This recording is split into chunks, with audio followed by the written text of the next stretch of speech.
Hi, எல்லோருக்கும் வணக்கம். Big Boss season 7 Tamil இந்த வீடியோவில் நம்ம ஓட்டிங் அனாலிசிஸ் பற்றி பார்க்க போகிறோம். ஸோ ஓட்டிங்கில் வந்து யார் பார்த்தீங்கன்னா முன்னாடி இருக்கா, யார் வந்து பின்னடைவை சந்திச்சிருக்கா அப்படிங்கிறத பற்றி டீட்டெயிலாக வந்து வீடியோக்குள்ளே கண்டிப்பாக பார்க்கலாம். ஸோ சேனலுக்குள்ள புதுசாக இருக்கிறவங்க வந்து சேனலை சப்ஸ்கிரைப் பண்ணிக்கோங்க. மறக்காம வீடியோ வந்து பார்த்தீங்கன்னா லைக் பண்ணிக்கோங்க. ஸோ அந்த ரெண்டு விஷயமும் வந்து கண்டிப்பாக பண்ணிடுங்க. இப்போ நம்ம வீடியோக்குள்ளே போகலாம். ஸோ வீடியோக்குள்ளே போகிறதுக்கு முன்னாடி நிறைய அர்ச்சனா ஃபேன்ஸ் வந்து பார்த்தீங்கன்னா நம்மளை வந்து பேச ஆரம்பிச்சிட்டிங்க. லைக் எதுக்கு திடீர்னு அர்ச்சனா மாயா கிட்ட வந்து ஏசி ஃபேன் போட்ட மாதிரி போட்டாங்களா அப்படின்ற மாதிரிலாம் கேட்டுட்டு இருந்தீங்க. என்னுடைய வீடியோ எல்லோரும் முழுசாக பார்க்குறதுன்னு நினைக்கிறேன். ஸோ நான் வந்து எல்லாருடைய நெகட்டிவ்ஸும் நான் வந்து சுட்டி காட்டிகிட்டு இருக்கேன் அப்படிங்கிறது உங்கள் எல்லாத்துக்குமே தெரிஞ்சிருக்கும்.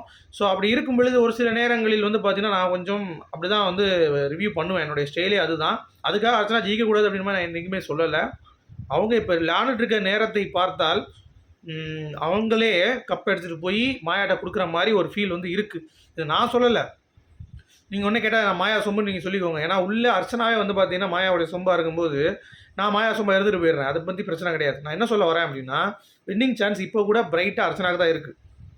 ஆணித்தரமாக நான் அடித்து சொல்கிறேன், மாற்றுக்கிறதே கிடையாது. ஆனால் அந்த வின்னிங் சான்ஸை இவங்களே வந்து ஒவ்வொரு வட்டமும் வந்து பார்த்தீங்கன்னா எனக்கு வந்து என்னோட பெட்டர் பிளேயர் நீங்கள் தான் டைட்டில் வின் பண்ணணும், நீங்கள் தான் கப்பு ஜெயிக்கணும், நீங்கள் தான் வந்து பார்த்தீங்கன்னா எனக்கு வந்து ரொம்ப ஃபேவரெட்டு, நான் அவங்க கூட பழகிறதுக்கு ரொம்ப ஆசையாக இருந்தேன், நான் ரொம்ப உங்களை அட்மைட் பண்ணுறேன் அப்படின்ற மாதிரி நீங்களே ஒரு ஸ்ட்ராங் பிளேயர் கிட்ட சொல்லும் பொழுது ஆட்டோமேட்டிக்காக மக்கள் வந்து உங்களுக்கு ஓட்டு போட்டாலும் சேனல் என்ன பண்ணும், சரி ஓகே ஒன்றும் பெருசாக இம்பாக்ட் இருக்காது, இவங்களுக்கு கொடுத்தாலும் நாளைக்கு இவங்க ஃபேன்ஸ் வந்து என்ன தான் கற்றுனா கூட இவங்க ஒன்றும் கத்த போகிறது இல்லை, அமைதியாக இருந்துட்டு போயிட போகிறாங்க. சரியா?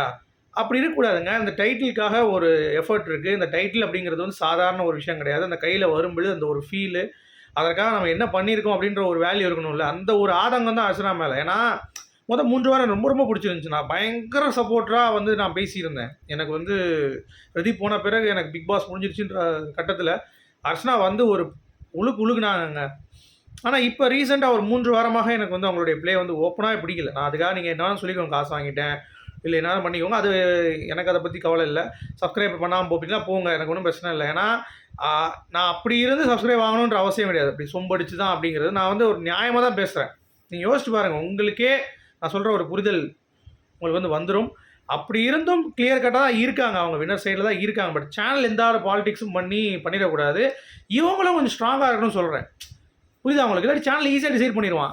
ஆமாம்ப்பா இவளே ஒரு ஆக்டிவாக இல்லை, அப்போ நம்ம வந்து மாயா கொடுத்துடலாம், இல்லை நம்ம அடுத்து மணி கொடுத்துடலாம் அப்படி முடிவு போட்டால் என்ன பண்ணுறது? ஸோ இது ஒன்று இருக்குல்ல. இன்னொன்று என்னென்னா, எனக்கு பர்சனலாக வந்து பார்த்தீங்கன்னா இந்த சீசனில் ஒரு அர்ச்சனாவுக்கு இருந்துச்சு வாங்கினா நல்லாயிருக்கும் அப்படின்ற மாதிரி. பட் இப்போ அவங்களும் வந்து மாயா கூட ஒவ்வொரு தடவை மூவ் பண்ணும்போது நமக்கு வந்து ரொம்ப ரொம்ப காண்டாகுதுங்க. ஏன் அப்படி பண்ணுறாங்க?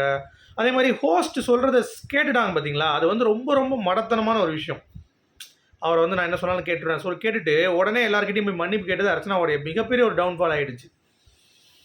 அது ஒரு விஷயம். பட் இட்ஸ் ஓகே, நம்ம ஓட்டிங் பற்றி பார்க்கலாம். ஸோ யாராவது ஹர்ட் பண்ணியிருந்தா கூட அர்ச்சனா ஃபேன்ஸு வேறு என்ன சொல்கிறது, நான் அப்படி தான் ரிவ்யூ பண்ணி ஆகணும். ஸோ உங்களுக்கு பிடிக்கலன்னா நீங்கள் தாராளமாக அன்சப்ஸ்கிரைப் பண்ணிக்கோங்க, வேறு என்ன பண்ண முடியும்?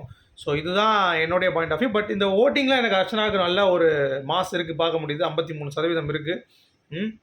நல்ல ஒரு ஓட்டு. இதில் வந்து பாதி இன்ஃப்ளூயன்ஸ் பண்ண ஓட்டாக இருந்தாலும் நீங்கள் ஒரு 30% எடுத்துக்கோங்களேன். அப்படினாலும் 30% ஓட்டு இருக்குங்க அர்ச்சனாவுக்கு, 30% இருக்குது. சரியா? அப்படி பார்க்கும் பொழுது எப்படியும் 15,000 ஓட்டு இருக்குது. நான் சொல்கிறது ஆர்கானிக் ஓட்ஸ். சரியா? அடுத்து மணிக்கு வந்து 9,500 ஓட்டு இருக்குது. கிட்டத்தட்ட இவங்க 2 பேருக்குமே டிஃப்ரென்ஸு. வெறும் நம்ம அந்த இன்ஃப்ளூயன்ஸான ஓட்டோட சேர்க்காம மணி மட்டும் ஓட்டு சேர்த்தா கூட 2 மடங்கு அர்ச்சனா க்ளீனாக ஹிட்டாக இருக்காங்க. ஏன்னா மக்கள் அவ்வளோ பிடிக்குது அவங்களுக்கு அப்படிங்கிறதுனால. தினேஷ் 3ஆம் இடத்தில் இருக்கார், 11%. ஸோ டிஃப்ரென்ஸ் வந்து பார்த்தீங்கன்னா 2,000 ஓட்டு தான் டிஃப்ரென்ஸ் இருக்குது மணிக்கும் தினேஷுக்கும். இது கொஞ்சம் முன்னாடியும் போகலாம், பின்னாடியும் வரலாம். மாயா பின்னாடி துரத்திட்டே வராங்க. 500 ஓட்டு தான் டிஃப்ரென்ஸ் இருக்குது மாயாவுக்கும் தினேஷுக்கும். ஓகேவா? அடுத்து விஷ்ணுவுக்கு 2,000 ஓட்டு டிஃப்ரென்ஸ் இருக்குது மாயாவுக்கும் விஷ்ணுவுக்கும். ஸோ கீழே ரொம்ப தள்ளி போயிட்டார். விஜயவர்மா அதோட கீழே இருக்கார் 2,000 ஓட்டில். ஸோ இதுதான் இப்போதைக்கு டைமென்ஷன். ஸோ இதிலேருந்து மிட்வீக் எவிக்ஷனில் யார் போகிறா அப்படிங்கிறது கொஞ்சம் க்ரூசியலாக இருக்கும். இந்த வாரம் விஜயவர்மா வந்து மிட்வீக்கில் போய், ஏன்னா போன வட்டம் அனன்யா போனாங்க, இந்த வட்டம் வந்து பார்த்திங்கன்னா விஜயவர்மா போகிறதுக்கான வாய்ப்புகள் இருக்குது. ஸோ கண்டிப்பாக நான் இப்பயும் சொல்கிறேன், ரெட் கார்டு கொடுக்காதவங்க ஜெயிக்கணும். அதில் இப்போதைக்கு யார் உள்ளே இருக்கான்னு பார்த்தீங்கன்னா அர்ச்சனாவும் தினேஷும் மட்டும்தான். ஸோ 2 பேரில் எனக்கு யார் ஜெயித்தாலும் ஓகே. இது என்னுடைய நிலைப்பாடு. உங்களுடைய கருத்துக்கு சொல்லுங்கள். மீண்டும் சந்திப்போம்.